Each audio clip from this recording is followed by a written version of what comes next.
नमस्कार मंडळी, मी Atul Gokhale, Rotary Club of Mumbai पार्लेश्वरच्या वतीने उपस्थित मान्यवर, रोटरी क्लब सदस्य आणि सर्व पार्लेकरांचे मनपूर्वक स्वागत करतो. संवाद डॉक्टरींच्या 10व्या पर्वातील आज दुसऱ्या दिवशी आपण एका महत्त्वाच्या विषयाची ओळख करून घेणार आहोत आणि त्यासाठी आपल्याकडे उपस्थित आहेत पुनर्वसन विशेषज्ञ डॉक्टर गौरीश केंकरे. क्लब अध्यक्ष मोनिका टंडन यांना मी विनंती करतो की त्यांनी डॉक्टर गौरीश केंकरे यांना व्यासपीठावर निमंत्रित करावं.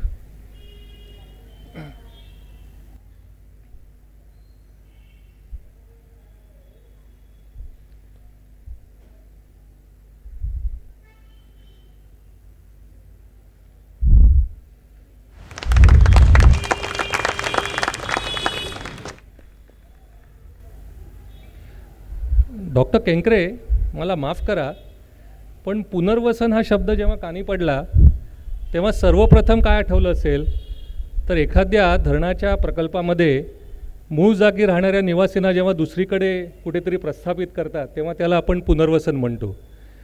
पण मग त्यानंतर या कार्यक्रमाच्या निमित्ताने तुमची माहिती वाचली आणि पुनर्वसन या शब्दाचा एक नवीन अर्थ समजला. आरोग्यसेवा क्षेत्रातील त्याचा संदर्भ आणि अनेक रुग्णांना पूर्ण बरं करण्याच्या प्रवासातील त्याचं महत्त्व लक्षात आलं. सो हे माझ्या मते खूपच महत्त्वाचं काम तुम्ही करत आहात आणि या क्षेत्रातील एक अग्रणी नाव आहे डॉक्टर गौरीश केंकरे. फिजिओथेरपीच्या अनुषंगाने या विषयाशी निगडीत अनेक नवनवीन तंत्रांमध्ये ते पारंगत आहेत. सर्वप्रथम सुरुवातीला जेव्हा मी त्यातली काही नावं वाचली तेव्हा मला वाटलं ही काही साऊथ आफ्रिकन, ब्रिटिश, इंग्लिश किंवा ऑस्ट्रेलियन क्रिकेटपटूंची नावं आहेत की काय. बोबात, मॅकेन्झी, मलिगन, थोडासा गोंधळलो होतो. पण जेव्हा थोडंसं खोलवर जाऊन वाचलं तेव्हा लक्षात आलं की बोबात म्हणजे अंतर्गत बिघडलेल्या न्यूरोमोटर हालचालींना सुरळीत करण्याचं काम असतं आणि बोबात हा माझ्या मते त्या तंत्राची सुरुवात करून देणाऱ्या डॉक्टरचं नाव आहे, बरोबर ना. किंवा पाठीच्या कण्याचा त्रास असेल तर तो कमी करण्यासाठी मॅकेन्झी पद्धत वापरली जाते. किंवा मुलिगन तंत्राच्या अंतर्गत अस्थिरोग अथवा संधिवातामुळे झालेली रोग्याची मर्यादित हालचाल पुन्हा सुरळीत करण्याचा प्रयत्न केला जातो. याशिवाय किनेसिओ टेपिंग तंत्र अथवा सिडनी ऑस्ट्रेलिया येथे शिकलेलं मोटर रीलर्निंग तंत्र आणि अशी अनेक नवनवीन अत्याधुनिक तंत्र तुम्ही शिकून घेतलेली आहेत. सध्या डॉक्टर केंकरे लुपिन कंपनीच्या अथर्व ॲबिलिटी या बांद्रा BKC येथील प्रगत न्यूरो पुनर्वसन केंद्राचं संचालक म्हणून कार्यरत आहेत. याशिवाय लीलावती आणि ब्रिज कँडी हॉस्पिटलमधील स्पाईन क्लिनिकमध्ये मुख्य पुनर्वसन सल्लागार, Indian council for medical research अस्थि आरोग्य क्लिनिक आणि IIT इंदोरचेही सल्लागार आहेत. त्यांचं अजून एक उल्लेखनीय कार्य म्हणजे डॉक्टर अभय आणि राणी बंग संचालित गडचिरोली येथील सर्च हॉस्पिटलच्या सेंटर फॉर स्पाईन अँड मस्क्युलोस्केलेटल केअरमध्ये ते पुनर्वसनाचे मुख्य सल्लागारही आहेत. आणि मला विचाराल तर एकाच वेळी अनेक चांगली कामं लीलया करू शकणारे ते बहुधा फिजिओ जादूगार असावेत. अशा प्रतिभावान डॉक्टर गौरीश केंकरे यांचं टाळ्यांच्या गजरात स्वागत करूया. क्लब अध्यक्ष मोनिका टंडन यांना विनंती करतो फळांची पडी की त्यांनी डॉक्टर केंकरे यांचं फळांची पडी देऊन स्वागत करावं.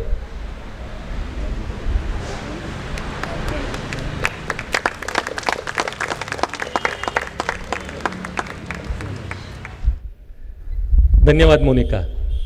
श्रोत्यांनी नोंद घ्यावी की डॉक्टर केंकरे यांची माहिती सादरीकरण झालं की त्यानंतर प्रश्नोत्तरांसाठी वेळ राखून ठेवलेला आहे. कृपया आपले प्रश्न लेखी स्वरूपात आमच्या क्लब सदस्यांकडे सोपवावेत. आता अधिक वेळ न घेता मोनिका तर आधीच खालती गेली आहे, मी खालती उतरतो आणि डॉक्टर गौरीश केंकरे यांच्या हाती माईक सोपवतो. धन्यवाद. पहिलं तर मला इथे आमंत्रित केल्याबद्दल खूप धन्यवाद. आणि तुम्ही ज्याप्रमाणे सांगितलं एवढं काही मोठं हे नाही आहे मी, पण येस, रिहॅबिलिटेशन बाबतीत मला पण आता खूप एक्साइटमेंट आहे बोलण्याबद्दल, तुमच्याशी संवाद साधण्याबद्दल.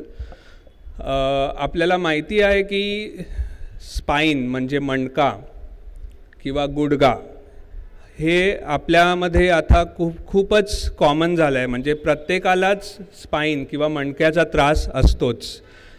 असं म्हटलं जातं की जगामध्ये जेवढी लोकं आहेत मणक्याचा त्रास प्रत्येकाला झालेला असतो किंवा प्रत्यक्षात मणक्याचा त्रास असतो किंवा शक्यता प्रत्येकाला त्रास होणार असतो. तर तुम्हाला जर होऊन गेला आहे तर लकी आहेत, नाहीतर शक्यता असते की त्रास होतोच. म्हणजे among the 100% of people either you have back pain or else you had back pain or you will have back pain. So you have to be careful. मला नॉर्मली मराठीमध्ये एवढं बोलण्याची सवय नाही आहे, पण मी प्रयत्न करणार आहे. आता जसं मेन कमरेचा त्रास हा कशामुळे होतो, तर सगळ्यात जास्त ह्याच्यामध्ये पोश्चरचं कारण सगळ्यात जास्त दिलं जातं. जसं आधी आपण जर बघितलं तर आपल्या हालचाली खूप होत्या. म्हणजे आपण हालचाली जे आधी करायचो तसं हालचाली आता एवढे हालचाली होत नाहीत. कम्प्युटर आल्यामुळे कामाची पद्धत बसून झाली आहे. तर बसण्याचं प्रमाण वाढल्यामुळे इनफॅक्ट कमरेचा किंवा मणक्याचा त्रास वाढलेला आहे. आता हे कशाला होतं, म्हणजे का मणक्याचा त्रास बसल्यामुळे वाढतं, तर ते तुम्हाला जर विचार करायचा असेल तर फक्त तुमचं एक बोट जे आहे त्याला असं पकडून ठेवा. सगळ्यांनी ह्या बोटाला मागे पकडून ठेवा. कुठे दुखतंय का? आता नाही दुखणार, पण जर 20 मिनटं या बोटाला मी पकडून ठेवलं असं तर काय होणार? त्रास होणार ना. तर त्या त्रास झाला तर आपल्याला काय मेडिसिन घ्यायला लागणार की काय करायला लागणार? सोडायला लागणार. तर आता बोटांमध्ये हा त्रास जाणवतो कारण बोटाची मसल्स खूप लहान आहेत. तर आपल्याला कळतं की हे मी पकडून ठेवलं तर मला दुखेल. तसंच जेव्हा आपण बसतो तेव्हा कमरेवरती हा जो ताण पडतो आहे तेवढाच ताण कमरेवर पडतो, पण आपल्याला जाणवत नाही कारण तिकडे खूप मोठी मसल्स आहेत. पण तर तो ताण जर काढायचा असेल तर आपल्याला औषध घेऊन नाही चालणार, त्या पोझिशनला बदलायला लागणार. आणि हे खूप महत्त्वाचं आहे. आणि हे आपण एवढं काय करत नाही. आपण आपल्या सोफ्यावर बसतो, कसं बसतो ते माहीत नाही, पाय वरती ठेवून बसतो, पूर्ण कंबर पुढे असते. Is this connected Sania? तर ज्याप्रमाणे बसतो त्याच्यावर खूप आपल्याला लक्ष दिलं पाहिजे. कारण बसण्याच्यामुळे जी कमरेच्या मणक्याच्या मध्ये गादी असते एक, ती गादी सॉफ्ट असते, तर ती जेलसारखी गादी असते. त्या गादीवर भरपूर भार पडतो आणि त्या भार पडल्यामुळे आपल्याला कमरेचा त्रास होतो. तर मी तुम्हाला ॲक्च्युली PPTमध्ये दाखवतो. आता आपल्यापैकी किती लोक एक्सरसाइज करतात? ॲक्च्युली सगळे करतात. काय? Yoga, walking. Okay, walking actually is really म्हणजे सगळ्यांनीच केली पाहिजे.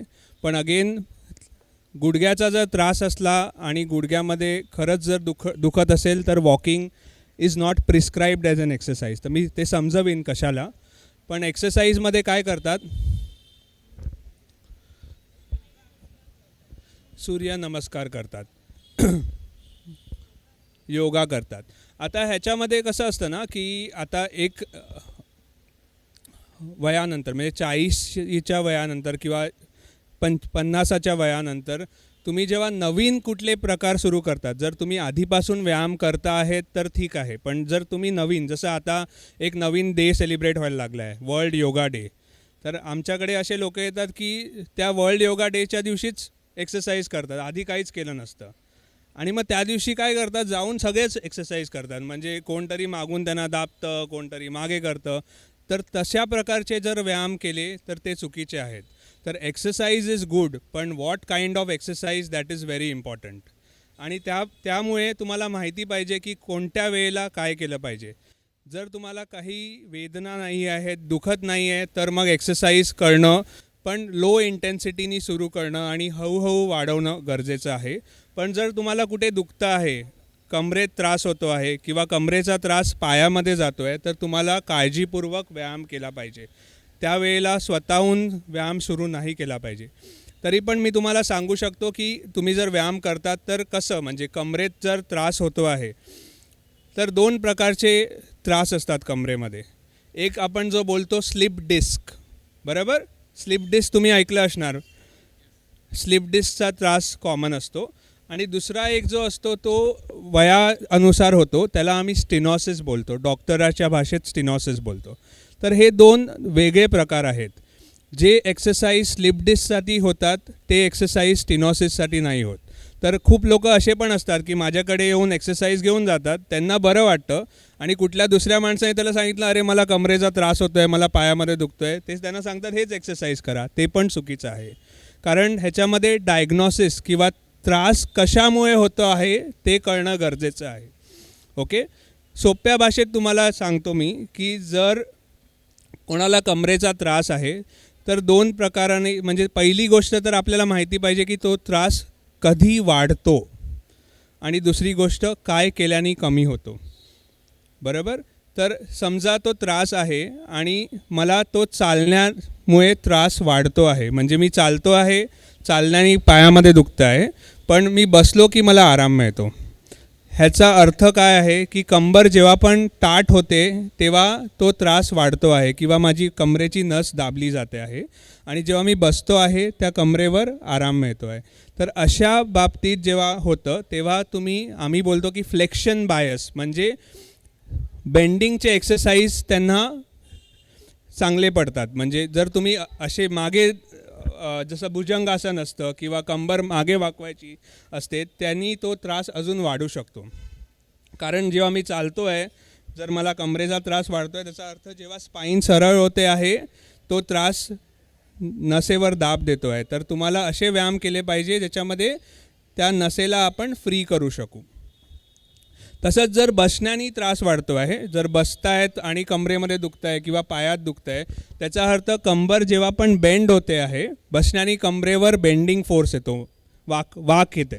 तर वाकण्यामुळे तुमचा दुखणं वाढतं आहे. तर तुम्हाला काय करायला लागणार, तुम्हाला मग भुजंगासन किंवा मागे वाकणं हे वाले व्यायाम जास्त सोपे होतील. कारण बेंडिंग फोर्समुळे ती कमरेचा त्रास वाढतो आहे, बरोबर. त्याच अर्थी गुडघेदुखी हे पण खूप कॉमन आहे आता, कारण सगळ्याच लोकांना एका वयानंतर गुडघ्यामध्ये झीज होते. आणि गुडघ्याच्या मध्ये काय असतं की जसं कमरेच्या हाडांमध्ये गाद्या असतात तसंच गुडघ्यांच्या पण हाडांच्या मध्ये गादी असते, ठीक आहे. त्याला आम्ही मिनिस्कस बोलतो, त्याला लिगामेंट्स असतात. तर हे सगळे स्पेसिफिक सॉफ्ट शॉक ॲब्झॉर्विंग मेकॅनिझम्स बोलतो आपण. जसं आपण चालतो ते जे शॉक्स असतात हे सॉफ्ट टिश्यूज ॲब्झॉर्व करतात, पण जसं आपलं वय वाढतं ते शॉक ॲब्झॉर्विंग मेकॅनिझम आपलं झिजतं, म्हणजे ती गादी झिजून जाते.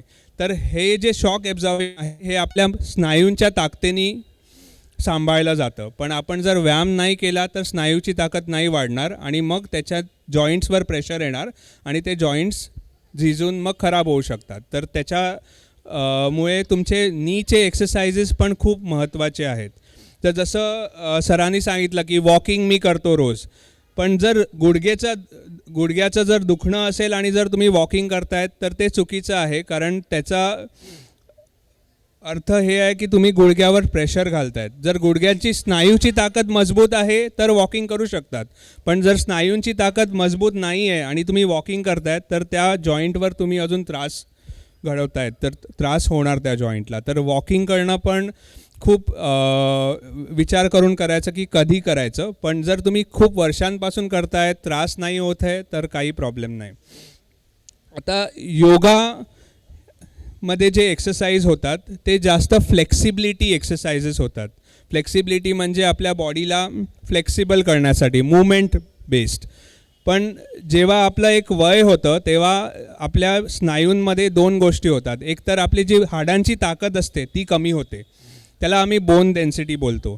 जसं 45च्या एजनंतर किंवा 50 एजनंतर मेनली वुमन्समध्ये, बायकांमध्ये हार्मोनल चेंज होतं आणि त्याच्यामुळे कॅल्शियमचं प्रमाण किंवा हे जास्त बॉडीला लागतं, कारण हाडांची जी ताकद असते, मजबूती असते ती कमी होते.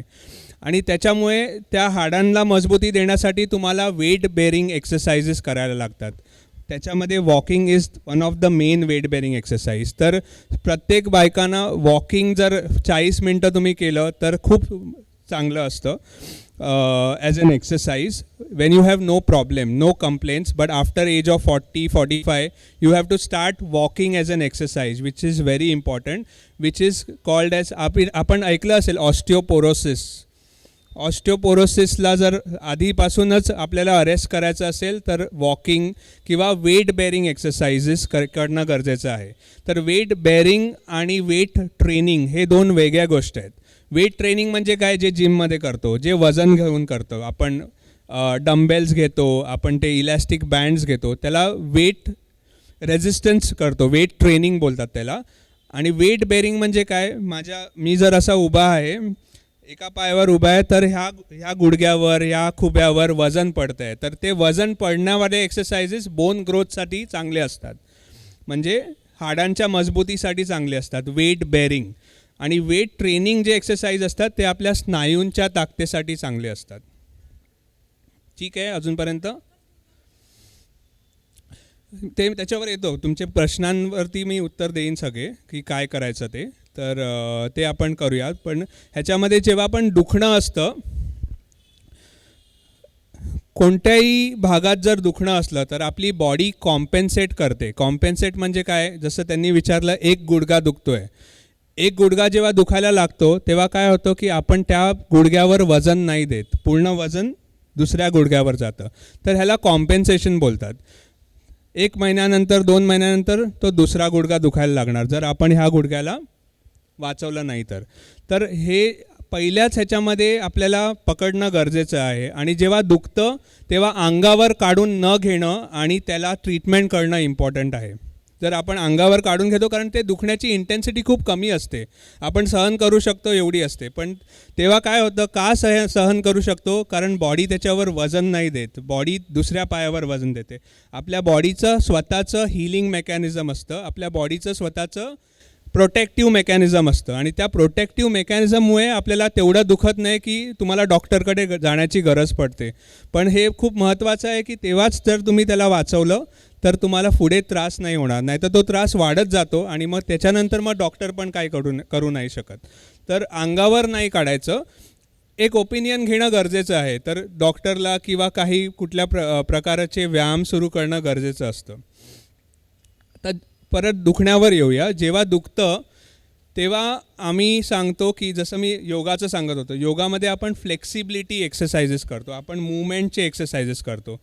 आता जर मला फ्रॅक्चर झालं असेल तर फ्रॅक्चरमध्ये डॉक्टर काय करतात, प्लास्टर लावतात ना, प्लास्टर लावतात. त्या प्लास्टर कशाला लावतात, फ्रॅक्चरमध्ये 2 हाडं जे असतात ते एक दुसऱ्यापासून दूर जातात, तर प्लास्टर लावतात, कारण त्या हाडांना ते लोक जवळ आणतात आणि त्याला प्लास्टर करतात, बरोबर. ते प्लास्टर ह्याच्यासाठी करतात की ते 2 हाडं सोबत राहणार, आणि ते सोबत राहण्यामुळे त्या हाडांच्या मध्ये नवीन हाड फॉर्म होतं. तर plaster is only to get those bones together, not for doing anything else. ते बोनचं हिलिंग आपली बॉडी करते, प्लास्टरनी नवीन बोन नाही ग्रो होत, त्या बोनला सोबत ठेवण्यासाठी प्लास्टर लावतात. तसंच जेव्हा दुखतं तेव्हा जर तुम्ही फ्लेक्सिबिलिटीची एक्सरसाइज केली तर दुखण्यामध्ये वेगळं कारण असू शकतं, हाडाचं कारण असू शकतं, स्नायूचं कारण असू शकतं, लिगामेंट्सचं कारण असू शकतं. तर आपण जेव्हा हालचालीची एक्सरसाइज केली तर आपण कसं, फ्रॅक्चरचा कन्सेप्ट काय आहे, त्याला सोबत ठेवणं गरजेचं आहे, पण तुम्ही मूवमेंट केली तर काय होणार, लांब जाणार, तर त्याचं हिलिंग नाही होणार. तर म्हणून त्याच्यामध्ये असे व्यायाम केले पाहिजे ज्याच्यामध्ये मूवमेंट नाही झाली पाहिजे. जर मूवमेंट झाली तर तुमचं दुखणं कमी होणार नाही, तुमच्या बॉडीवर जास्त ताण पडणार. तर ह्याच्यामध्ये आम्ही सांगतो की you have to do something called as isometric exercises. तुम्ही ऐकलं असणार, गुडघ्याची वाटी घट्ट करा, खूप लोकांनी ऐकलं असणार ना.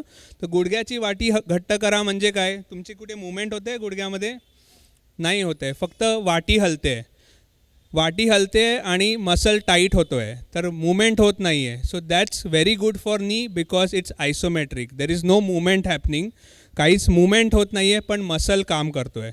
मसल काम करतोय, त्याची ताकद वाढते, त्याची ताकद वाढते, आजूबाजूच्या लिगामेंटवर, हाडावर प्रेशर कमी पडते आणि त्याच्यामुळे दुखणं कमी होतं. तसंच प्रत्येक जॉईंटसाठी आयसोमेट्रिक एक्सरसाइज असते. खुब्यासाठी असते, गुडघ्यासाठी असते, तुमच्या अँकलसाठी असते, हातासाठी. तर जिथे पण त्रास आहे त्या जॉईंटसाठी आणि त्याच्या आजूबाजूच्या जॉईंटसाठी आधी आयसोमेट्रिक एक्सरसाइजेस करणं गरजेचं आहे. ह्याच्यामध्ये तुम्हाला ओके सुरू झालं.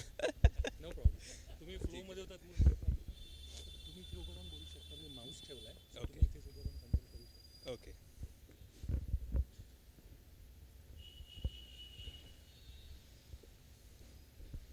I'll use this. सो जसं मी सांगितलं की मी मेनली तुमच्याच पोश्चरबद्दल बोलण्यासाठी इथे आहे की आपण आपल्या फक्त बॉडीच्या काही पोश्चरल चेंजेस करून पण आपल्या बॉडीला बरोबर करू शकतो.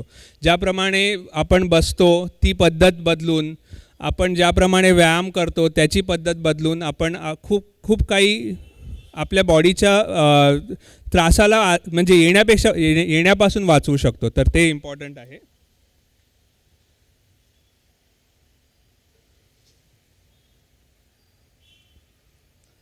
तर जसं मी सांगत होतो मणक्याची हाडं, तर हा पूर्ण मणका असतो. त्याच्यामध्ये तुम्ही बघितलं तर ते ब्ल्यू कलरचं जे दिसतं आहे ते गादी असते मणक्याची आणि मणक्याच्या मागच्या बाजूला नसा असतात. तर त्या नसा जे असतात त्या खूप सेन्सिटिव्ह असतात. ती गादी जी आहे ती जेलसारखी असते. तर खूप वेळा काय होतं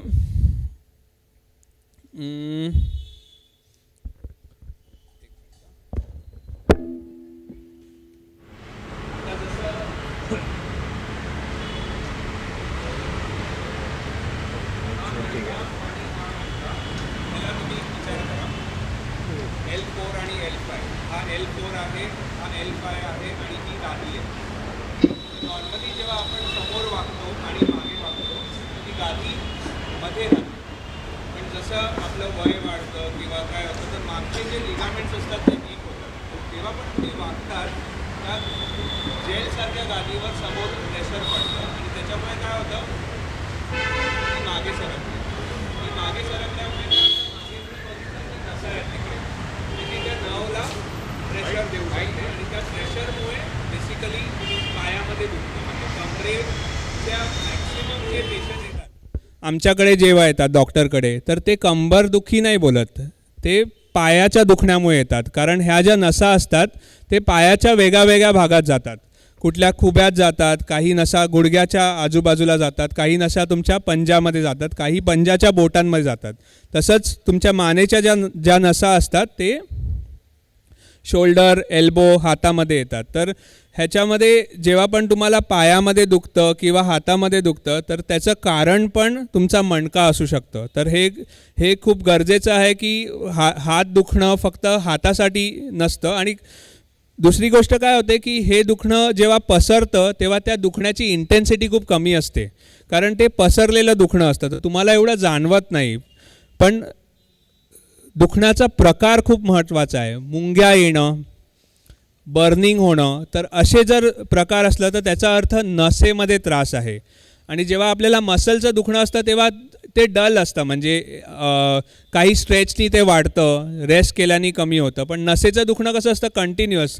दातामध्ये दुखतं तेव्हा बघितलं तुम्ही दाताचं दुखणं कोणी एक्सपिरियन्स केलं आहे, that is what is nerve. So सहन नाही होत तसं. तर त्याच्यामुळे तेव्हा तुम्ही डॉक्टरला कन्सल्ट केलं पाहिजे आणि स्वतःहून तेव्हा काही डिसिजन्स नाही घ्यायचे. तर ते खूप महत्त्वाचं आहे. ठीक आहे. हां, सो पोश्चर इज इम्पॉर्टंट. आपले शोल्डर्स कसे जातात, कारण आपण काय वजन उचलतो, कसं वजन उचलतो, शोल्डर्स पुढे जातात मागे जातात काय करतात, तर ते इम्पॉर्टंट आहे. हे मी पुढे जातो.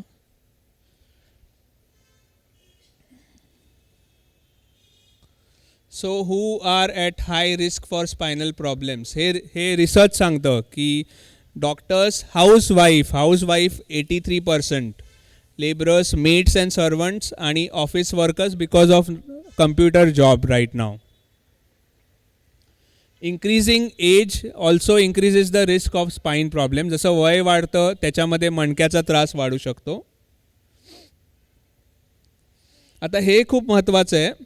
जसं मी बोन डेन्सिटीबद्दल बोललो, हाडाची ताकद, तर हाडाची ताकद जी असते ती एका वयानंतर थोडीशी कमी होते. तर बोन डेन्सिटी, ऑस्टिओपोरोसिस होण्याचे चान्सेस असतात. तर त्याची पण काळजी घेणं, त्याचे सप्लिमेंट्स घेणं खूप गरजेचं असतं. तर एका वयानंतर तुमचे ब्लड टेस्ट करणं, vitamin D level, vitamin B12 level, हे कॅल्शियम, सिरम कॅल्शियम, ब्लडचे कॅल्शियम लेवल ह्याचे तपासणी करणं, आणि एक डेक्सा स्कॅन असतो त्याच्यामध्ये आपण बोन डेन्सिटीचा अमाऊंट करतो. म्हणजे त्याच्यामध्ये 3 असतात, एक नॉर्मल, एक ऑस्टिओपिनिया आणि एक ऑस्टिओपोरोसिस. ऑस्टिओपोरोसिस म्हणजे बोन खूपच ब्रिटल होऊन जातात. ऑस्टिओपिनिया इज मॅक्सिमम आपल्या पॉप्युलेशनमध्ये ऑस्टिओपिनिया जाणवतं. आणि जर तुम्ही एक्सरसाइजेस रेग्युलरली करत असले तर मग bone density is normal.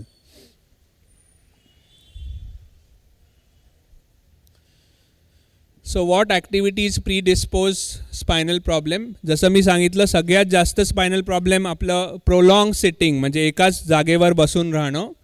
Lifting heavy weights, कोणत्या प्रकारनी आपण वेट्स उचलतो ते पण इम्पॉर्टंट आहे. जसं तुम्ही भाजी घ्यायला जातात तर बॅग एका हातामध्ये नाही, पण वेट डिस्ट्रीब्यूट करणं गरजेचं आहे. तर ट्राय अँड, जर 10 किलोची बॅग असेल तर 5-5 किलो दोन्ही हातामध्ये डिस्ट्रीब्यूट करणं गरजेचं आहे. एकाच हातामध्ये घेऊन if you go then that will put improper force on the spine. म्हणजे एकाच साईडला स्पाईनवर फोर्स आला की जास्त त्रास होऊ शकतो. Pregnancy, osteoporosis, ageing, forward bending आणि ट्रॉमॅटिक इंजुरी. ठीक आहे, इथून पुढे जाऊया. हे पण पुढे जातो, 1 मिनटं. तर आता सगळ्यात पहिला जे कंबर दुखण्याचे आमच्याकडे पेशंट्स येतात, किंवा तुम्ही पण जाणवलं असेल की मानेच्या आजूबाजूला किंवा कमरेच्या आजूबाजूला दुखतं, त्याला आम्ही मसल स्पाझम बोलतो. पण हे आपल्या बॉडीची एक साईन असते. कारण मी जसं सांगितलं, body has its own protective mechanism. जेव्हा मणक्यावर काही ताण पडतो तर आपली बॉडी त्याला वाचवण्याचा प्रयत्न करते, आणि त्या वाचवण्याच्या प्रयत्नामध्ये तो मसल स्पाझममध्ये जातो, टाईट होतो, स्प्लिंट करतो बॉडीला, आणि ह्याला मसल स्पाझम बोलतात. So it is actually good to have muscle spasm, पण त्याला मॅनेज करणं पण गरजेचं आहे. कारण जेव्हा मसल स्पाझम होतं तेव्हा ते मसल्स स्पाईनला वाचवण्याला लागतात, तर त्यांचं काम दुसऱ्या मसल्सवर करायला लागतं, आणि त्याच्यावर लोड येतो आणि तेव्हा त्रास होऊ शकतो. डिस्कचा कॉमन त्रास असतो, पण हे डिस्क डिजनरेशनचे प्रकार असतात. A very common slip disc is normal. प्रत्येकाने जर MRI काढला आपल्यामध्ये तर मला वाटतं कमीत कमी 30 लोकांना एक तरी डिस्क असणारच. पण that is normal, that is nothing to worry. मी पण काढला तर माझ्या एवढ्या मणक्यांमध्ये एक डिस्क तर असणारच. पण स्लिप डिस्कचा अर्थ काय हे खूप महत्त्वाचं आहे. स्लिप डिस्क म्हणजे पूर्ण डिस्क बाहेर नाही येत, त्या पूर्ण डिस्कमधनं फक्त 5% पोर्शन बाहेर येतं. तर ते 5% पोर्शन बाहेर आल्यामुळे आपल्या डिस्कमध्ये काही प्रॉब्लेम होत नाही. पण जर ते बाहेर येऊन नसेवर जर दाब दिला तर मग प्रॉब्लेम होतो, आणि मग डॉक्टरकडे जाणं गरजेचं असतं. आणि ते नसेपासून दूर कसं करणं त्याचा महत्त्व खूप असतो. दुसरं एक असतं की जसं वय वाढतं तसं वेअर अँड टेअर होतं आपल्या हाडांमध्ये, आणि there is something called as osteoarthritic changes. जसं गुडघ्याची झीज ऑस्टिओआर्थरायटिस बोलतो आपण, तसंच कमरेमध्ये पण आपले जॉईंट्स असतात, लहान लहान जॉईंट्स असतात, त्या जॉईंट्समध्ये पण ऑस्टिओआर्थरायटिस होऊ शकते.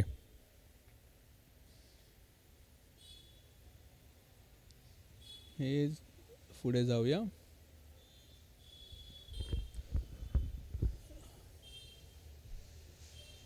परत हे खूप इम्पॉर्टंट आहे की हाऊसवाईफ्समध्ये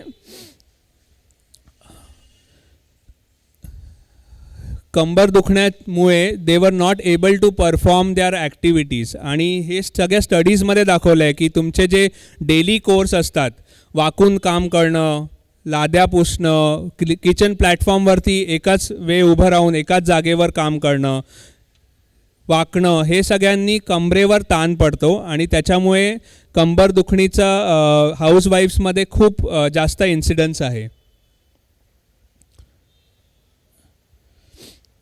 ह्याच्यामध्ये पण पुढे जातो मी.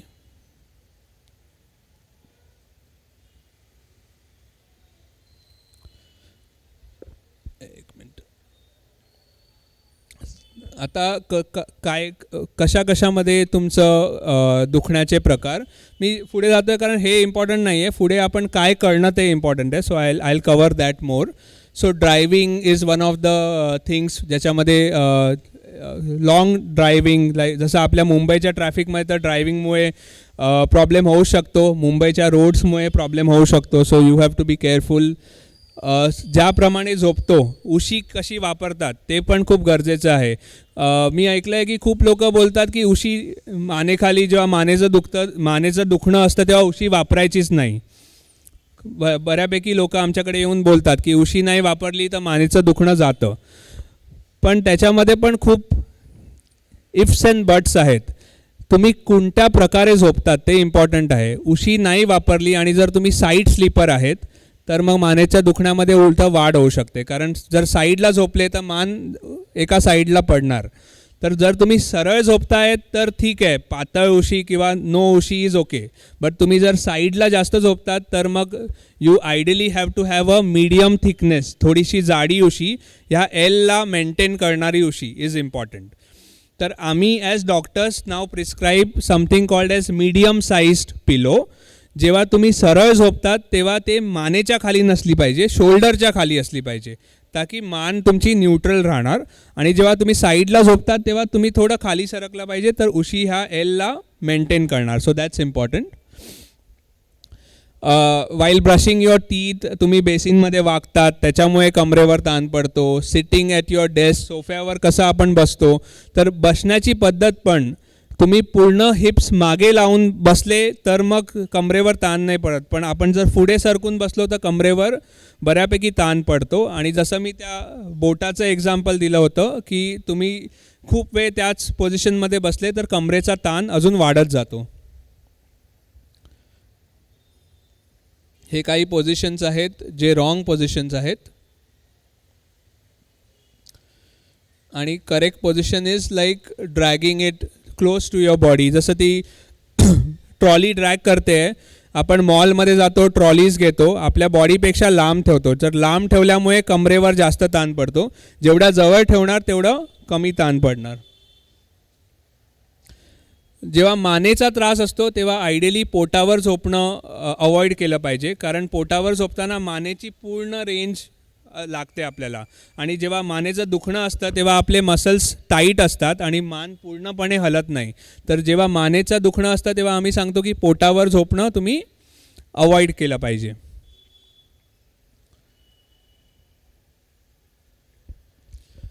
हे सगळं परत हाऊसवाईफ्सच, washing dishes, clothes, sweeping floors, ह्याच्यामुळे खूप सिग्निफिकंटली बॅक पेनचा इन्सिडन्स येतो. पोस्चर्स, एक मिनिट. फोन कसा पकडला पाहिजे. सो जेव्हा पण फोन पकडतात तुमच्या बॉडीपेक्षा लांब असला पाहिजे, कारण मानेची पोझिशन वर असते. जर तुम्ही जवळ पकडला तर तुम्हाला मान वाकवायला लागते. So you have to hold the phone away from you. When you are sitting in the office, कानाच्या आणि शोल्डरच्या मध्ये आपण खूप असं पकडून हे करतो, त्याच्यापेक्षा तुम्ही इयरफोन वापरलेला बेटर असेल किंवा हातामध्ये पकडून रिसिव्हर वापरलेला इज बेटर.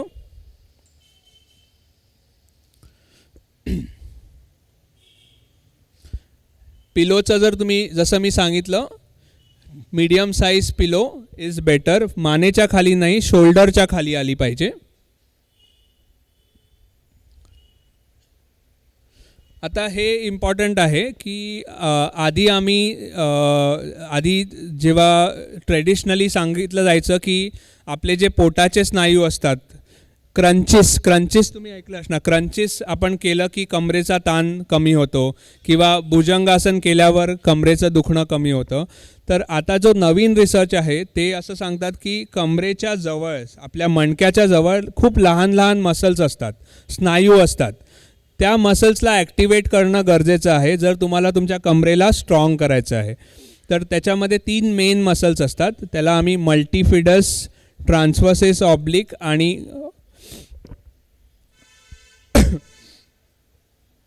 सोवास असं बोलतो. तर त्याच्यामध्ये कसं एकदम सिम्पल टेक्निक्स आहे. तुमची जी नाभी आहे त्याच्या खालचा भाग, पोटाचा खालचा भाग आतमध्ये खेचणं गरजेचं आहे. तर तुम्ही बसून बसून पण फक्त lower tummy has to be pulled in. That is an activation for your core. आपले हिपचे मसल्स टाईट करणं, हे खूप व्यायाम तुम्ही केले असणार ॲक्च्युली. हिपचे मसल्स टाईट करणं is again an activity for core muscles. तर आपले डायनामिक मुवमेंटपेक्षा तुमचे स्टॅटिक मुवमेंट्स आम्ही जर मी डेमॉन्स्ट्रेट करीन आता, तर ते खूप महत्त्वाचे आहेत कमरेच्या एक्सरसाइजेससाठी.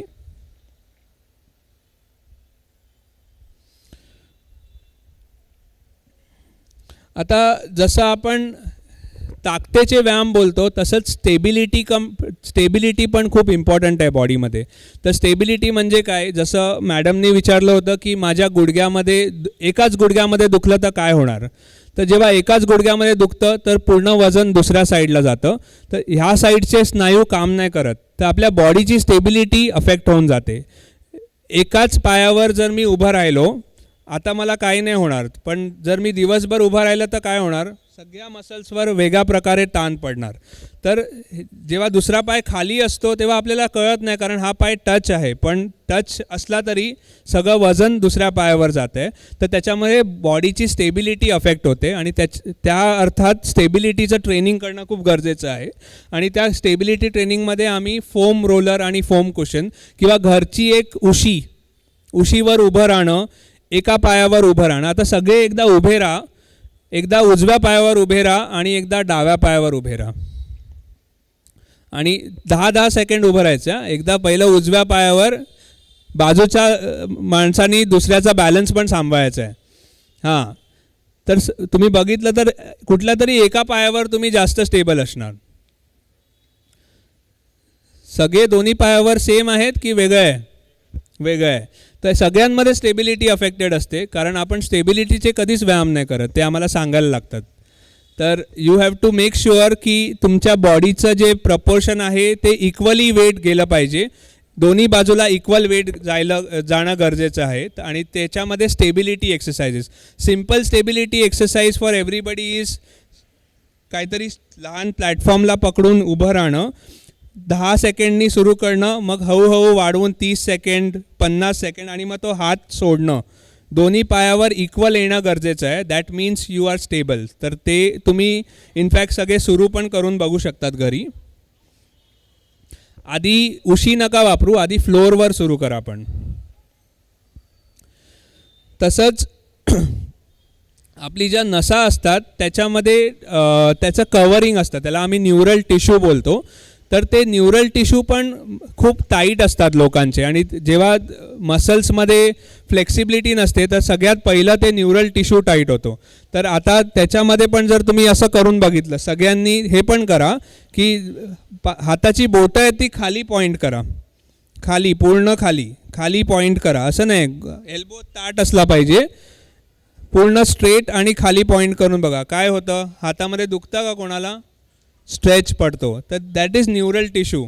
ते पण खूप नॉर्मली आपलं घट्ट असतं, त्याचा पण स्ट्रेच करून त्याला सोडवणं गरजेचं आहे. तर त्याचे काही टेक्निक्स असतात, ते मे बी मी शेअर करीन.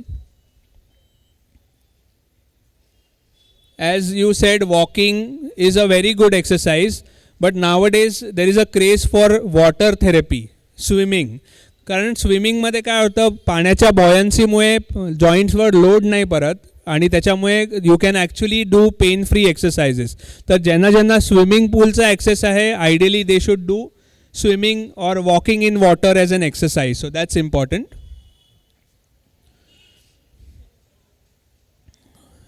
I will go fast. Sitting posture. So एक मिनटं.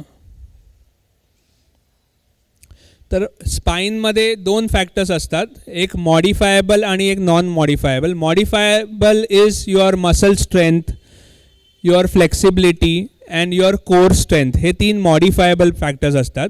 नॉन मॉडिफायबल काय असतात, जे एज रिलेटेड चेंजेस झाले आहेत, अर्थरायटिस झालं आहे, डिस्कचं जे मी सांगितलं ते, किंवा जे स्टिनॉसिस नर्व कम्प्रेशन झालं ते, तर त्या मॉडिफायबल आणि नॉन मॉडिफायबलमध्ये बॅलन्स ठेवणं गरजेचं आहे. तर जो बॅलन्स नाही राहिला then you are going to trip. So it's very important to maintain the balance between modifiable and non modifiable. Quickly will go through the knee exercises also. Knee जॉईंटमध्ये 3 गोष्टी असतात. 2 मोठे बोन्स असतात, एक जो खुब्याचा हाड असतं ते, आणि खाली अँकलमधनं 2 बोन्स असतात ते, आणि एक फ्लोटिंग बोन असतो जी गुडघ्याची वाटी बोलतो आपण त्याला, पटेला. सो त्या पटेलावरती आपला मेन क्वाड्रिसेप्स मसल अटॅच्ड असतो, आणि त्या पटेलाची जशी गुडघ्याची वाटी टाईट करणं किंवा पटेलावरती काम करणं खूप गरजेचं असतं. तर त्याचे पण एक्सरसाइजेस मी एक 5 मिनिटात तुम्हाला दाखवतो. Quickly will go through this.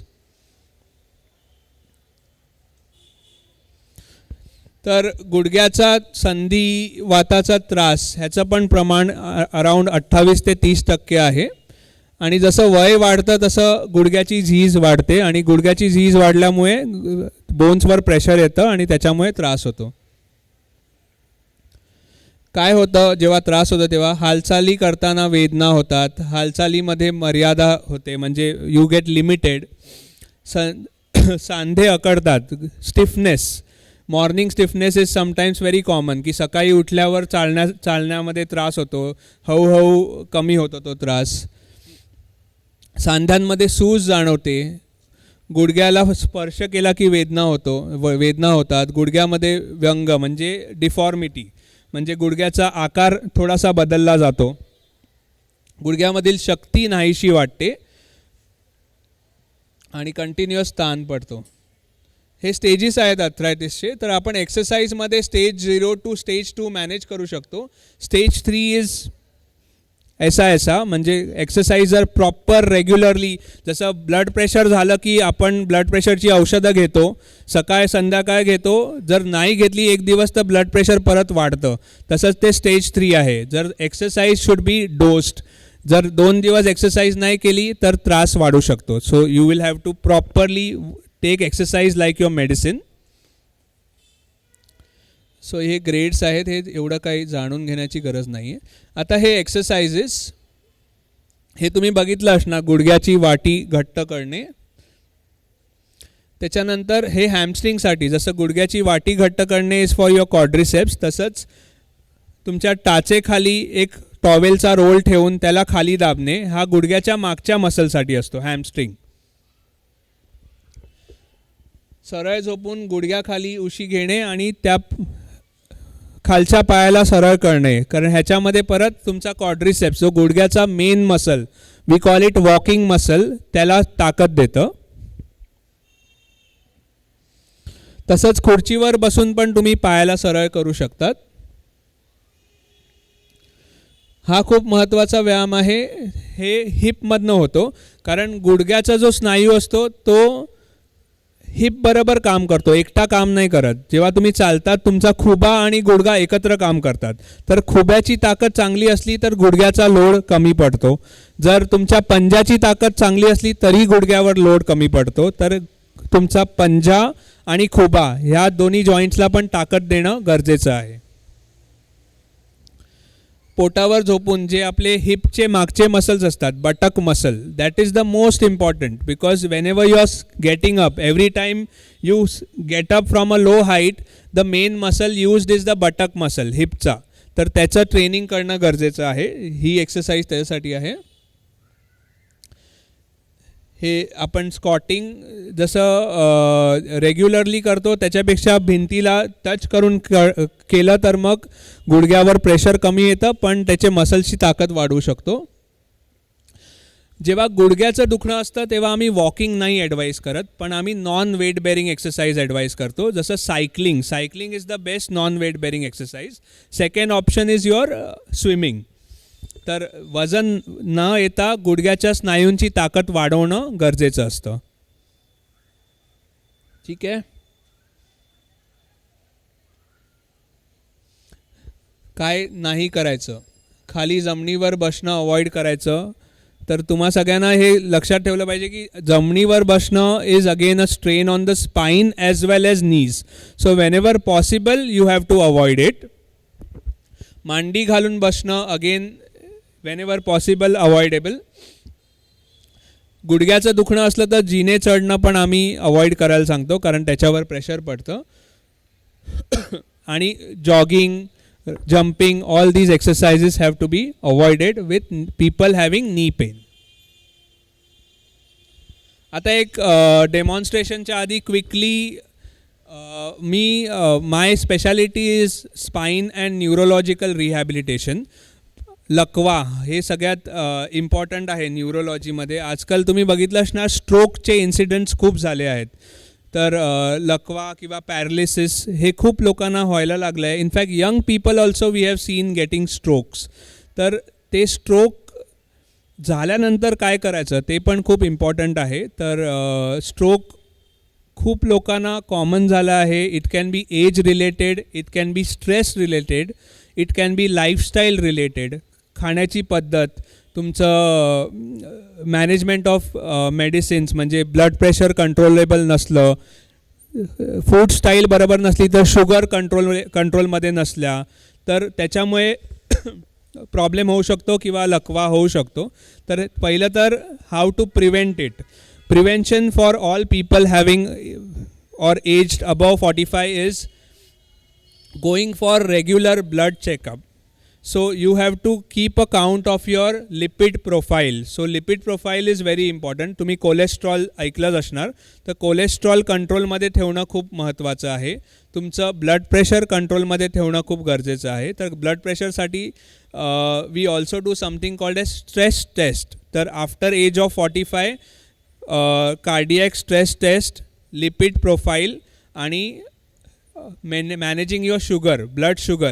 These three things are important. If you keep a regular check every year on this, then you can prevent getting some problems which we never realize. कारण हे incidents असे होतात की आज चालता फिरता माणूस आहे आणि उद्या ते हॉस्पिटलमध्ये जातात आणि full family gets affected. So you have to make sure की these checkups have to be done. You have to give equal importance to your health, not just for your work. So it's very very important की प्रत्येकाने हे हेल्थला importance दिला पाहिजे, जे आपण ignore करतो. ठीक आहे, पण आता जर स्ट्रोक झाला तर I will quickly show you some things what we do in rehab facility.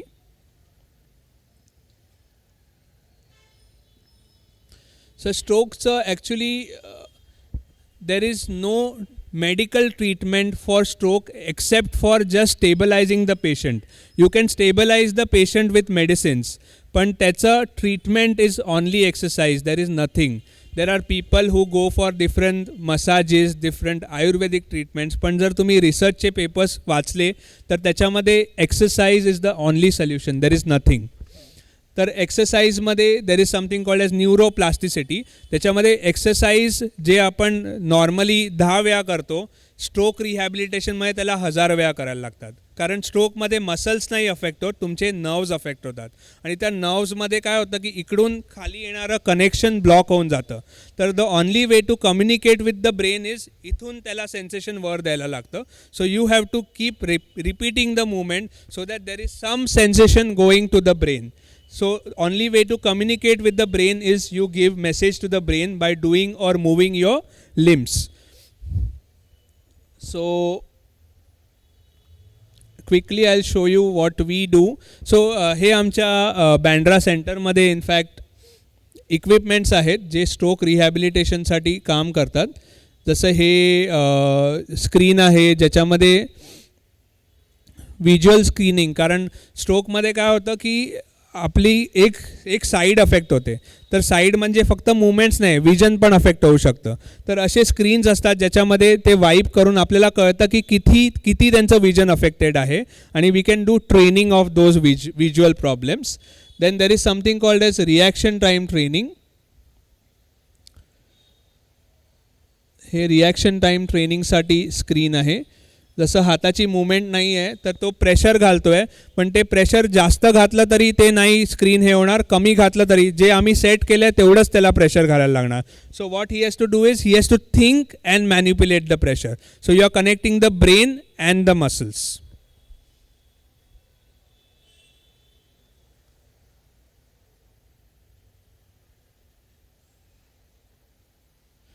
This is another equipment call DIGO. ह्याच्यामध्ये काय होतं, जे वीक मसल्स आहेत त्याला हार्नेस करतो आम्ही. तर हार्नेस सिस्टीममुळे काय होतं, त्या वीक मसल्सवरचा डिमांड कमी होतो आणि तुम्ही त्याचा वापर करू शकतात. जसं आता ती गेम थेरपी करते तसंच तिला जर टर्न केलं तर त्या हार्नेस सिस्टीमनी आम्ही तिला त्यांचे फंक्शनल ॲक्टिव्हिटीज करू शकतो. So she is a patient of road traffic accident. त्याच्यामध्ये तिचा हात आणि पाय पॅरालिसिस झाले होते. तर now she is able to move her hand with that harness system.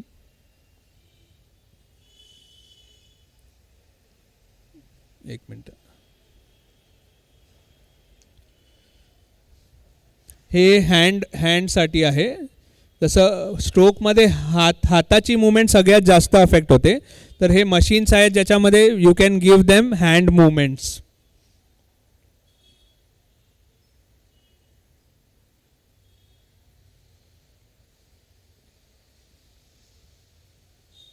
एक last.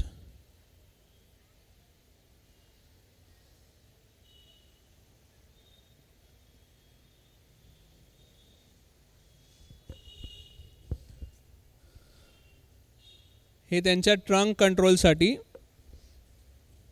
You can see how young patients are there. It's not just that एका वयानंतर हे होतं, म्हणजे even young patients are getting problems. हे sensor base तुम्ही त्यांना feedback देऊन त्यांची एक्सरसाइजेस करू शकतात. हे व्हर्च्युअल रियालिटी जे गेम्स असतात त्या गेम्सवरती बेसिकली इट्स सेन्सर बेस्ड आणि त्या व्हर्च्युअल रियालिटीला आपण यूज करतो. तर actually I would really invite you to बँड्राचं centre. तुम्ही एकदा येऊन बघितलं पाहिजे की काय होतं. तर जेव्हा तुम्हाला वेळ असेल BKCला येऊन सेंटर फक्त बघायला या. वॉट ऑल म्हणजे की केवढा नीड गॅप आहे. लोकांना माहितीच नाही आहे की एवढा त्रास आहेत लोकांना म्हणून. When you come there you realize. हेच मशीन्स आम्ही गडचिरोलीला घेऊन गेलो होतो आणि गडचिरोलीमध्ये एका कॅम्पमध्ये त्या पेशंट्सवर यूज केले होते.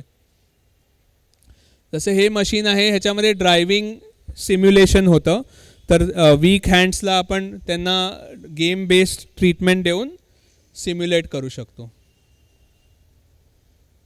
येस. हा एक पेशंटचा व्हिडिओ दाखवतो. जो पेशंट कम्प्लिटली पॅरालिसिस होऊन आमच्याकडे आला होता. So he had no strength in his legs.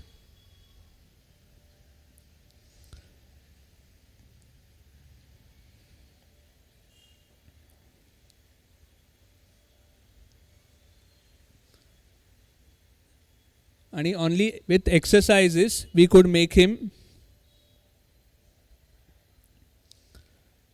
This is called fall training.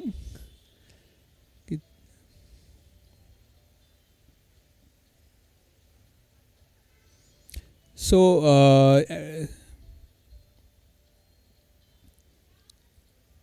he had come from West Bengal and we could send him home walking independently in 4 months' time.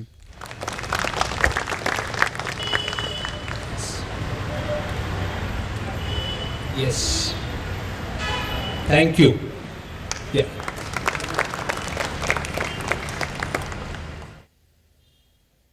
थोडे exercises मी demonstrate करीन पण थोडे question answers आधी होऊन जाऊन दे. Demo घेऊ. ठीक आहे.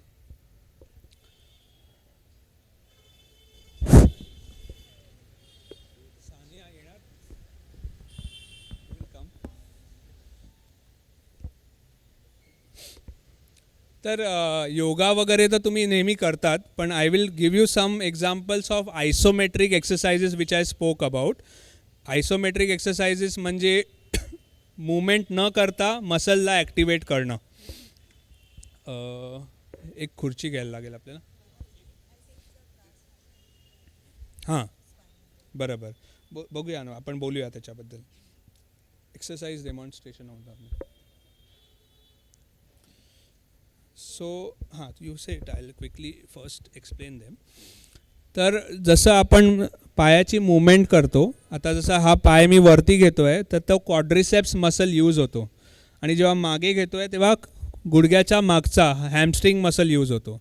पण आयसोमेट्रिक एक्सरसाइजचा अर्थ काय आहे, मूवमेंट नाही करायची पण मसल काम केलं पाहिजे मसलनी. तर तुम्हाला काय केलं पाहिजे की पाय असा ठेवायचा आणि फक्त असा विचार करायचा की तुम्ही किक करतायत. पंजा एवढा टाईट ठेवायचा फ्लोअरवरती की तो हल्ला नाही पाहिजे, पण इथे ताकद फील व्हायला पाहिजे. You should feel muscle. Sorry, हां, I will demonstrate because I will only have to say ना. हां, I will only demo, if needed I will call.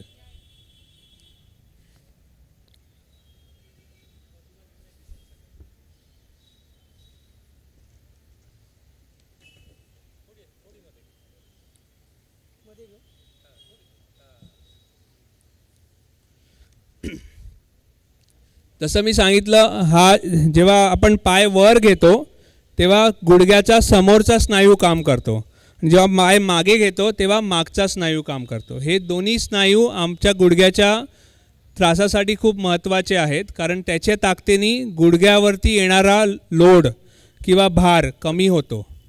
पण जेव्हा आपल्याला गुडघ्याचं दुखणं असतं तेव्हा जर तुम्ही हे केलं तर त्यात गुडघ्यावर ताण वाढू शकतो. तर जेव्हा गुडघ्याचं दुखणं असतं तर मूवमेंट न करता तुम्ही त्या स्नायूला कामाला लावायला पाहिजे. तर कसं करणार की हीच मूवमेंट ट्राय करायची आहे, पण पंजा तुमच्या फ्लोअरवरती एवढा टाईट ठेवायचा आहे की हल्लाच नाही पाहिजे.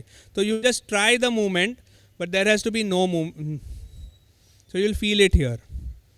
कळलं तुम्हाला? इथे फील झालं पाहिजे. जोर लावा. No, you're moving. So you don't move, but you put full 100% force. But this has to be strongly on the ground. Feel होता है का? Second one would be पायाला आत खेचण्याचा प्रयत्न करायचा, पण पंजा एवढा जोरात दाबून ठेवायचा की पाय हल्ला नाही पाहिजे. जोरात आत खेचा, मागे फील झाला पाहिजे इथे हॅमस्ट्रिंगमध्ये. ठीक आहे. तिसरा मेन मसल जो गुडघ्याचा असतो ना, तो हा आतला मसल असतो. कारण ह्या आतल्या मसलचा यूज होत नाही आणि म्हणून ती गुडघ्याची जी वाटी असते ती बाहेर सरकली जाते. आणि 90% of your knee pain is because of that वाटी going out. So for bringing that वाटी in, it is very important how you put your leg. म्हणजे ह्या मसलला कसं कामाला लावायचं. जसं मी आता सरळ ठेवला होता, ह्या गुडघ्याला असं ठेवायचं ह्या अँगलमध्ये, आणि मग ते किकिंग ट्राय करायचं. तुम्हाला इथे फील होणार.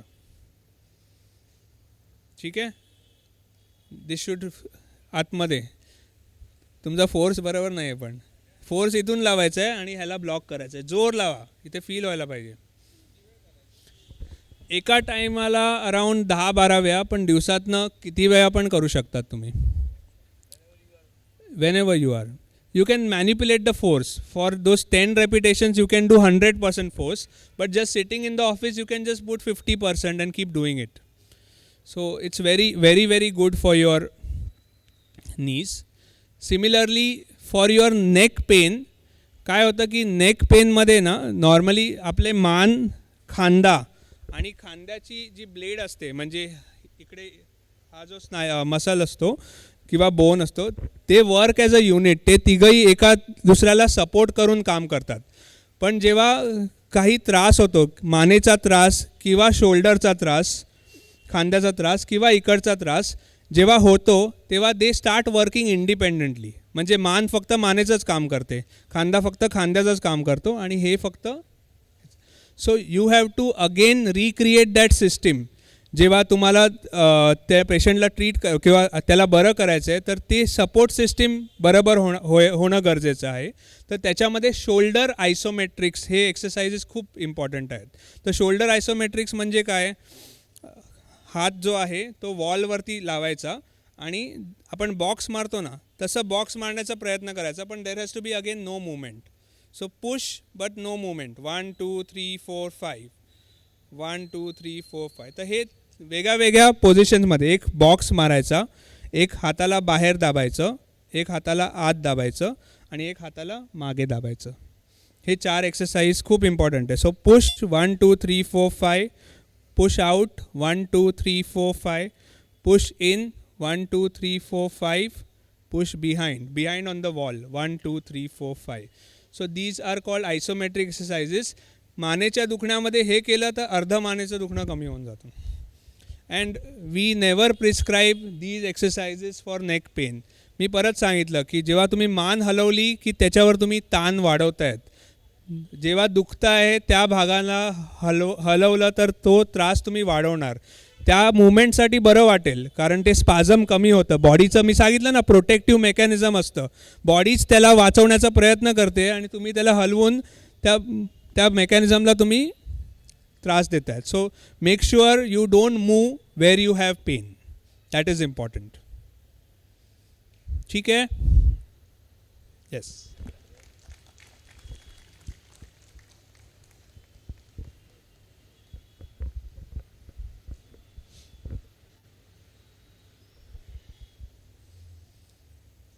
हॅलो.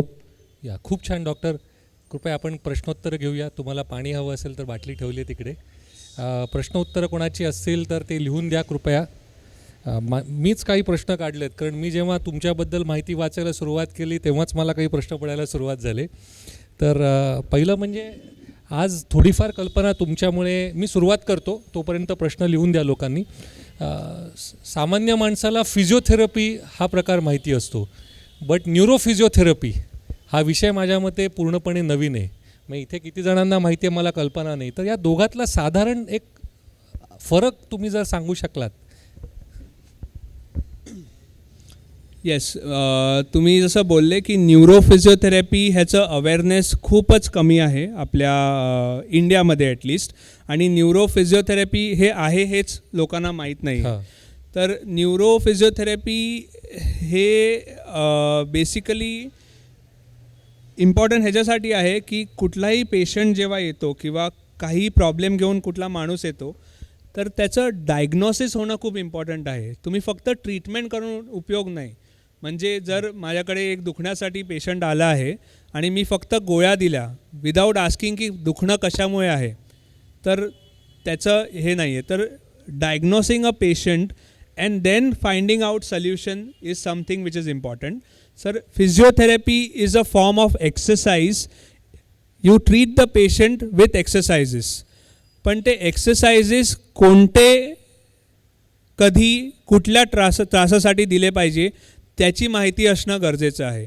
तर न्यूरोफिजिओथेरपीमध्ये भरपूर टेक्निक्स असे असतात की जिथे मुवमेंट्स नाही आहेत, झिरो मुवमेंट, त्या टेक्निक्सनी आपण त्या मुवमेंट्स ॲक्टिवेट करू शकतो. आणि ती एक सुपर स्पेशालिटी आहे आमच्या फील्डमधली.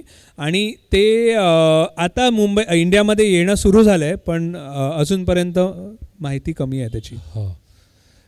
एक प्रश्न आला आहे, ब्रेन स्ट्रोकमध्ये सर्जरी करणं योग्य चूक काय? योग्य चूक हे नाही आहे. Indication is important. तर सर्जरीचं इंडिकेशन खूप स्पेसिफिक आहे ब्रेन स्ट्रोकमध्ये. ब्रेन स्ट्रोकमध्ये जेव्हा ब्रेन स्ट्रोक दोन प्रकारचे असतात. एक असतं ज्याच्यामध्ये ब्लड क्लॉट झाला आहे म्हणजे तिकडे रक्त पोचतच नाही आहे. आणि दुसरं असतं हिमरेज. हिमरेज म्हणजे रक्त पोचतं पण एवढ्या प्रेशरनी पोचतं की ते ब्रेनला डॅमेज करतं आहे. आणि त्या ब्रेनला डॅमेज करताना जर त्या प्रेशरमुळे जर ब्रेन सरकला गेला दुसऱ्या साईडला तर मग surgery is indicated. But if it's just hemorrhagic in that local area then surgery. So surgery or no surgery ideally is decided by a neurosurgeon, but there is an absolute indication for surgery. So all strokes don't go for surgery. Okay. तुमच्या बायोडेटामध्ये वेगवेगळी तंत्र बरीच काय काय पहिल्यांदाच वाचली. तर stroke तुम्ही थोडासा विषय तो मांडलात.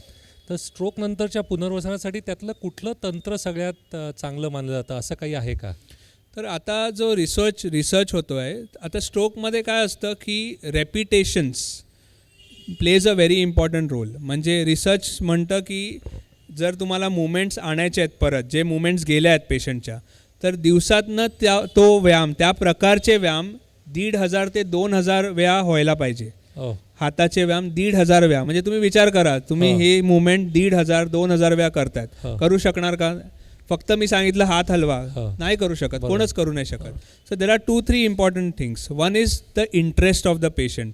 So engaging that patient into therapy is important. Finding out their interest is important. तर त्यांच्या इंटरेस्टच्या गोष्टी करून घेणं, त्यांना गेम बेस्ड थेरपी करणं आणि जे मसल्स वीक आहेत त्यांचा डिमांड कसं कमी करणं हे इम्पॉर्टंट आहे. आणि त्याच्यामुळे स्ट्रोकमध्ये physical rehabilitation by reducing demand on the muscles, game based therapy which is like robotics we call, आणि इवन ॲक्वा थेरपी. बिकॉज ॲक्वामध्ये काय होतं की because of buoyancy there is no load coming on the joints. So because of buoyancy you can use that buoyancy to facilitate the muscle strength. म्हणजे muscles चालतच नाही आहेत पण जर मी एक फ्लोट तुम्ही बघितलं आहे पाण्यामध्ये काय होतं रे, पाण्यामध्ये आपण स्विमिंग करताना फ्लोट्स वापरतो बरोबर, तसेच हाताचे पण फ्लोट येतात आणि पायाचे पण फ्लोट येतात. तर ते फ्लोट घालून जर मी हात खाली घातला पाण्यामध्ये तर तो फ्लोटमुळे हात काय होणार, वर येणार. पण ह्या पेशंट्समध्ये काय असतं, मुवमेंट नसते. तर मी जर लँडवर त्यांना वर करायला सांगितलं तर ते नाही करू शकणार, पण फ्लोट घालून हात आतमध्ये घातला ऑटोमॅटिक मुवमेंट येणार. So even aqua therapy is use for weak muscles. Okay. अनेकदा असं होतं की हाताची बोटं अडकल्यासारखं फील होतं हालचाल करायच्या वेळेला, तर त्याची काही कारणं आणि तिथे फिजिओथेरपी किंवा या तंत्रांचा काही फायदा होऊ शकेल का? जसं मी सांगितलं डायग्नॉसिस इज इम्पॉर्टंट. तर कारण फाइंड आउट करणं खूप गरजेचं आहे, कारण ते बोटं अडकणं can be a form of arthritis also. Okay. तर त्याच्यामध्ये वेगळे जर अर्थरायटिस असलं तर दोन्ही हाताची अडकली पाहिजे. जर एकाच हाताची अडकतायत तर त्याच्यावरती काही स्ट्रेन आलं असेल, तुम्ही मोबाईलचा वापर जास्त करत असेल, we call it repetitive strain injury, लॅपटॉपचा वापर जास्त करत असणार.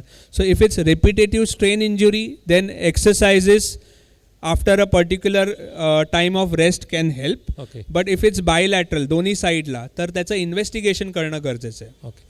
तुम्ही आत्ता उत्तर देताना एक मुद्दा मांडलात की मोबाईल किंवा लॅपटॉपच्या उपयोगामुळे किंवा वापरामुळे जो इथे स्ट्रेन येतो, कार्पल टनल सिंड्रोम ज्याला म्हणतात, तर तिथे फिजिओथेरपीचा काही रोल आहे? या ऑफकोर्स रोल आहे. कार्पेल टनेल सिंड्रोम्समध्ये डिफरंट ग्रेड्स असतात. जसं एकदम कंप्लीट कंप्रेशन असेल तर मग सर्जरी करून त्या टनेलला ओपन करायला लागतं. पण स्टेज 1 आणि स्टेज 2ला आपण there is something called as tendon gliding exercises which I can show you right now, which are helpful. तर त्याच्यामध्ये काय करायचं, आधी हाताला फुल फोल्ड करायचं with your palms facing you, 1 2 3 4 5. सगळी बोटं उघडायची पण अंगठा सोबत असला पाहिजे. 1 2 3 4 5. देन आपण जसं पाणी वाहतो ना तसं रिस्टला खाली करायचं, 1 2 3 4 5. मग आपला जो अंगठा आहे त्याला पूर्ण बाहेर खेचायचं, पूर्ण बाहेर 1 2 3 4. पण रिस्ट बघा कशी आहे माझी, आणि पंजा इज लाईक दिस 1 2 3 4 5. त्याच्यानंतर अंगठा परत सोबत घ्यायचा आणि पूर्ण फोरआर्मला असं फिरवायचं 1 2 3 4 5. आणि मग रिस्टला न्यूट्रल करायचं आणि अंगठ्याला बाहेर खेचायचं. So these 6 exercises will help your carpal tunnel syndrome. People can still do it if you don't have that problem, just to prevent carpal tunnel syndrome. Okay, nice. Parkinson's झालेल्या रोग्यांना काही फिजिओथेरपीचे व्यायाम प्रकार किंवा असं काही आहे का? Physiotherapy is most important in Parkinson's. कारण पार्किन्सन्सचा तुम्ही दुसरा अर्थ बघितला तर it's called as movement disorder, right. आणि physiotherapy is giving movement. So Parkinson's is definitely treated with physiotherapy with adequate medications. तर पार्किन्सन्समध्ये सिनडोपा हे मेडिसिन खूप इम्पॉर्टंट असतं, पण त्या मेडिसिनच्या डोसेजबरोबर जर ॲक्टिव्हिटी नाही दिली तर त्याचा हे नाही होत. दुसरा गोष्ट पार्किन्सन्समध्ये काय होतं की मूवमेंट रेस्ट्रिक्ट होऊन जाते, म्हणजे आपण एका पोझिशनमध्ये अडकून राहतो. तर त्याच्यामुळे आता नवीन रिसर्चमध्ये US हा रिसर्च झाला आहे. There is something called as LSVT big exercise. म्हणजे तुम्ही असे एक्सरसाइज करा की तुम्हाला त्या रेस्ट्रिक्शनमधनं बाहेर काढायचं, big exercise. So if you do a big range of motion exercise it can help you to come out of Parkinson symptoms. But if you keep doing it can actually arrest Parkinson, means it can help also. Means जर कोणाला Parkinson's होणार असेल आणि if they are doing those big exercises you can arrest that symptoms of Parkinson's. पार्किन्सन्सला नाही वाचू शकत, पण जे सिम्पटम्स असतात त्याला स्लो डाऊन करू शकतो. ओके.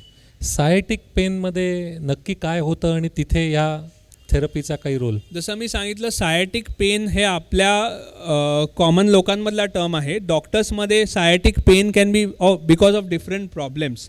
तर सायटिक पेन स्लिप डिस्कमुळे असू शकतं, सायटिक पेन स्ट्रक्चरल प्रॉब्लेम स्टिनॉसिसमुळे असू शकतं, sciatic pain mainly is because of back nerve getting compress from the back. तर सायटिक पेन जर असलं, ideally first thing is to see a doctor because your nerve is getting compromised and you have to first do good bed rest with anti-inflammatory medications. कारण सायटिक pen का होतं, नसेच्या आजूबाजूला सूज आहे आणि ती सूज असल्यामुळे ती नर्व इरिटेट होते. तर ते सूज कमी होणं गरजेचं आहे आणि ती सूज कमी रेस्टनी आणि काही मेडिसिन्सनी होऊ शकते, म्हणून डॉक्टरला कन्सल्ट करणं गरजेचं आहे. ओके.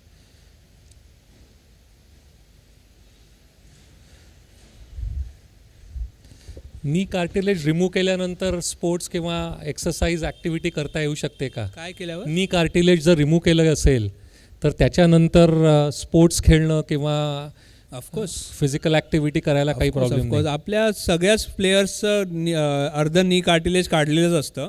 सो कार्टिलेज काय, पूर्ण कार्टिलेज काढलं जात नाही. जसं मी डिस्कबद्दल सांगितलं, it is just a portion of cartilage which is removed. पूर्ण कार्टिलेज कुठलाच डॉक्टर काढणार नाही. जर पूर्ण कार्टिलेज काढायचंच असलं तर सर्जरी कशाला करायची?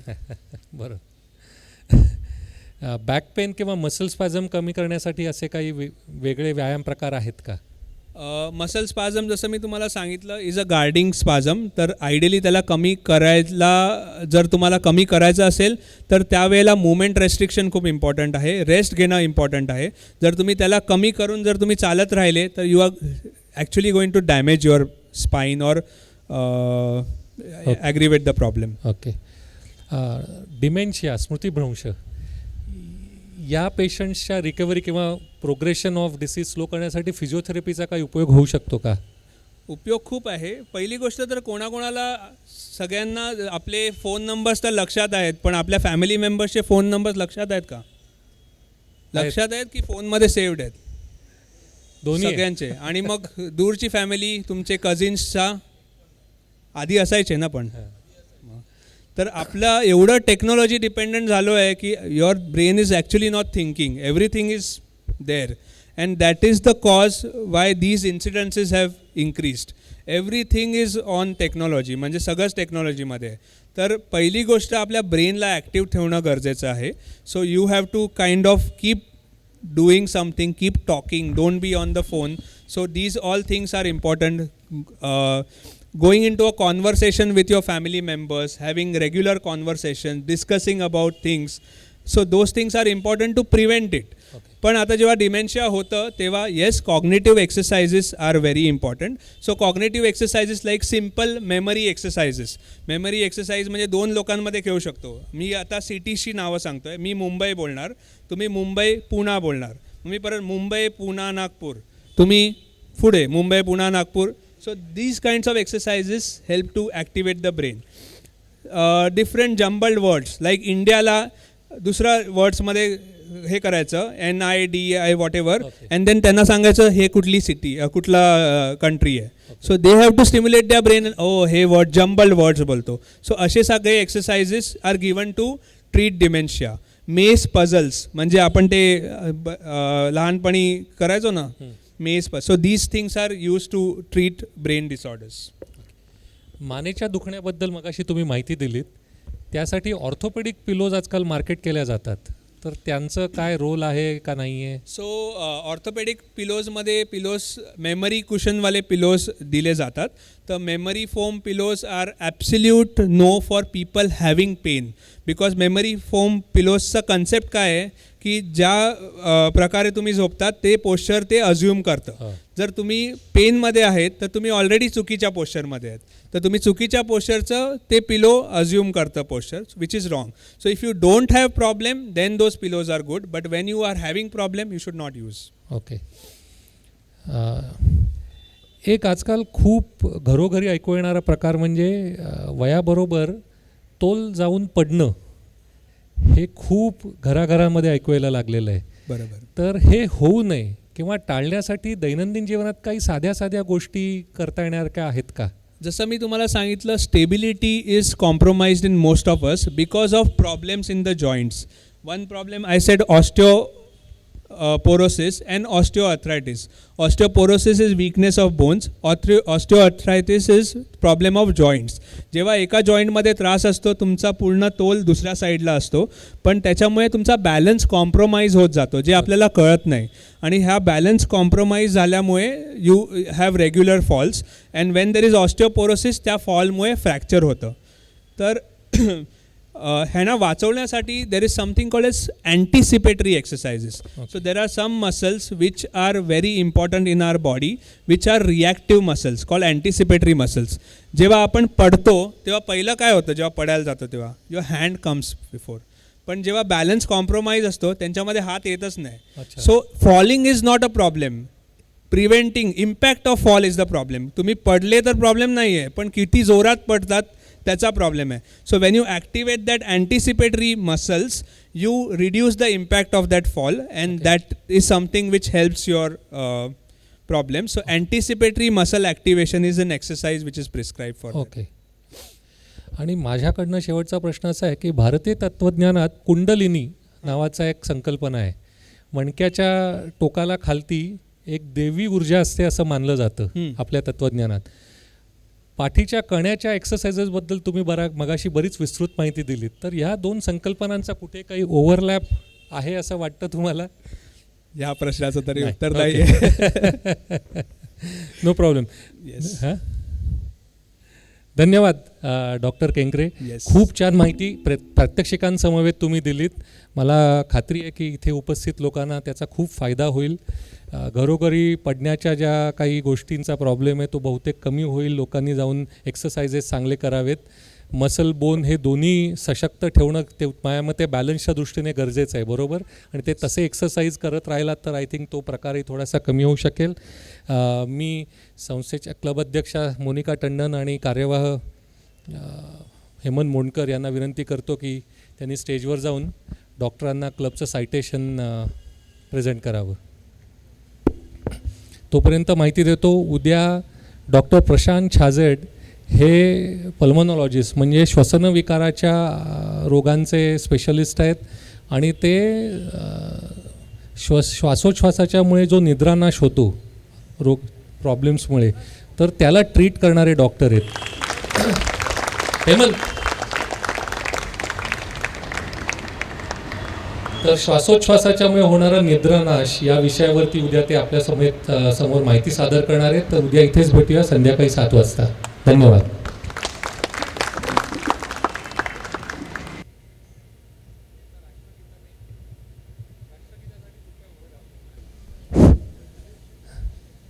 घे.